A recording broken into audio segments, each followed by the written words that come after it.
Let's chat about one of my most favorite types of lashes, clusters and individuals. If you aren't feeling super confident in your lash application skills or are wanting a soft look for your bridal beauty, this is going to be the lash and technique for you.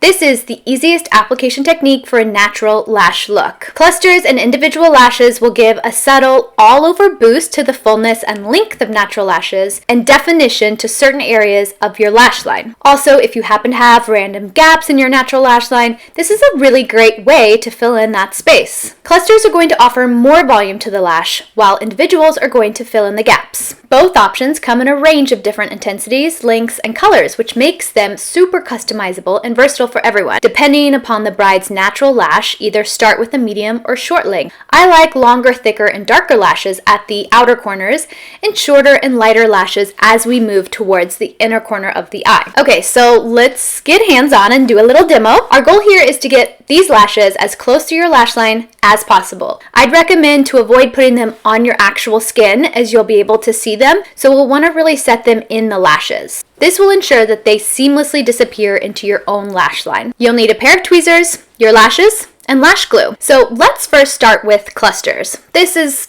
my terminology. I kind of use clusters and thirds interchangeably. These I think work for thirds because they're actually 3 individual lashes that are like knotted together and on a strip. So I kind of like these. You can see, pull them off of your plastic sheet first. Lash glue, tweezers. We're going to start with this guy right here since you can see him. We'll pick him up by the end, right? Apply the littlest bit of lash glue.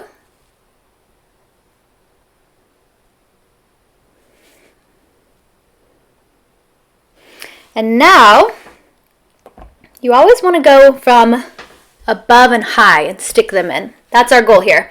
So you're going to kind of want to look down at yourself.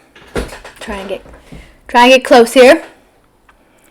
Look down at yourself and just boop, pop them on.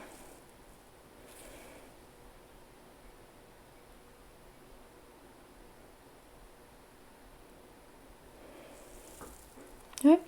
I always like to kind of clamp them together. Sometimes it'll take a little bit. You kind of have to go back and forth sticking the glue to the lash line since it takes a little bit for the glue to get sticky.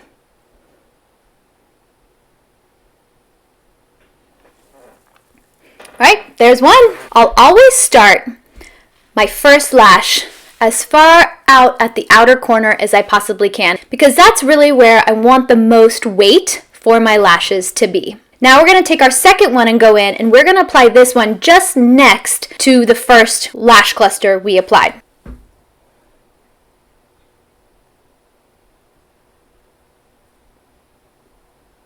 Right at the base.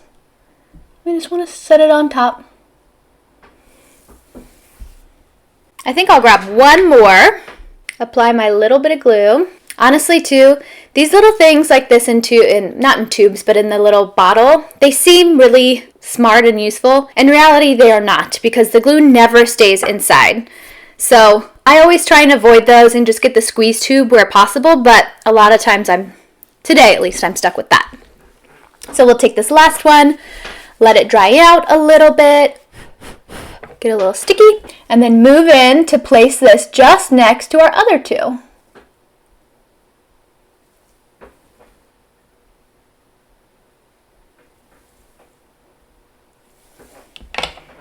Great. I love it. So here you have now a comparison between a lash that has the clusters or the trios, either way, whichever name you'd like to use, on this eye. And then on this eye, it's just my bare lash with mascara and my eye makeup done. So you can kind of see subtly the difference that it takes, right? I'll get up close and personal. Super natural, just a lot of added volume and lift on the outer corner. Now let's move in with our individuals. The process is going to be identical. We're going to be utilizing our tweezers to pick the lash up from the wispy end of the false lash. We'll dip it in glue and then we'll just apply, going in from above and dropping down on top of our lash. Taking some glue out here, I'll grab my first lash dip it into the glue, as you can see here. All right, then we'll take my handy mirror and just drop her right in.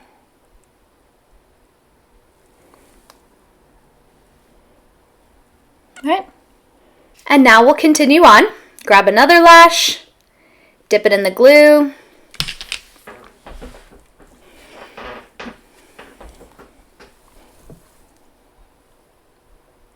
drop it in. I always like to take my time once I place it to look at myself directly in the mirror and make sure that I like the placement of the lash. Sometimes you'll just need to adjust a little bit, no big deal, but while the glue is still sticky, you can do that.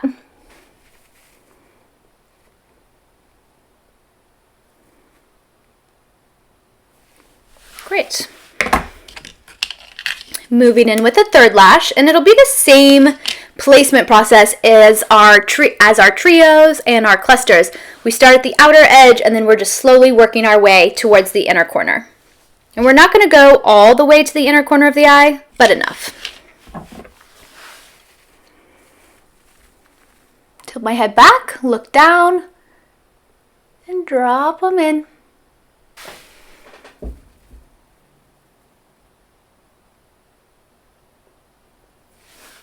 Okay, I just fast forwarded that for you a little bit, mainly because the only downside to the individual lashes is that they can take a little bit of time to get exactly right with your placement. Sometimes I always find myself needing to zhuzh them, move them a little bit, shift them here.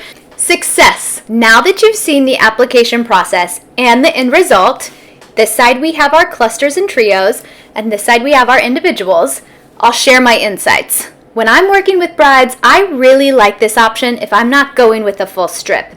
Clusters particularly are my favorite. The best thing about clusters and individuals is the control you have, so you get to be the ultimate creative decision maker. Plus, while they do offer a more natural look, you can easily build up to a super sexy glam lash to rival any strip lash with just clusters and individuals. Make sure you try out both techniques so you can decide which one you like best.